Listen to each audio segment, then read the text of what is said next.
എടി നിന്റെ വീട്ടിൽ നിന്നേ പപ്പയും മമ്മിയും അളിയനും പിള്ളേരൊക്കെ ഉണ്ട്. അവർക്ക് കഴിക്കാൻ എന്തെങ്കിലും ഉണ്ടോ അവിടെ?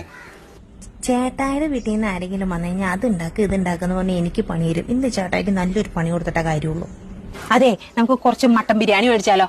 മട്ടൻ ബിരിയാണി മേടിച്ചാൽ കഷ്ണം കുറവായിരിക്കില്ലേ? അതിന്റെ കൂടെ വല്ല ചിക്കൻ 65 അതുപോലെ ബീഫോ അങ്ങനെ എന്തെങ്കിലും മേടിക്കണോ? ദൈവമേ, പണി ചോദിച്ചു മേടിക്കുകയാണല്ലോ. ചിക്കൻ 65 മേടിക്കാം, പിന്നെ കുറച്ച് ബീഫും മേടിക്കാം, പിന്നീടല്ലോ കുറച്ച് മീൻ പൊള്ളിച്ചതും മേടിച്ചാലോ? ഈ പിള്ളേര് ഇതൊക്കെ കഴിക്കൂടി? പിള്ളേര് ബിരിയാണി ഇതൊന്നും കഴിക്കില്ല. നമുക്ക് പിള്ളേർക്ക് ചിക്കൻ നൂഡിൽസ് മേടിക്കാം. ചിക്കൻ നൂഡിൽസ് മേടിക്കാം. പിന്നെ പിള്ളേർക്ക് ഐസ്ക്രീം ഭയങ്കര ഇഷ്ടമായിരിക്കില്ല, അത് മേടിക്കണ്ടേ? ഐസ്ക്രീം ഭയങ്കര ഇഷ്ടം, എനിക്ക് ഭയങ്കര ഇഷ്ടം. മേടിച്ചോ. ഇത്രയും പോരേടി.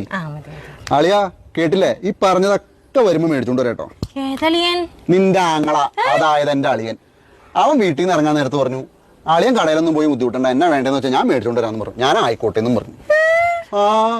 ഇനി എന്തെങ്കിലും വേണോ? വേണമെങ്കിൽ ഇപ്പൊ വിളിച്ചു പറയാം.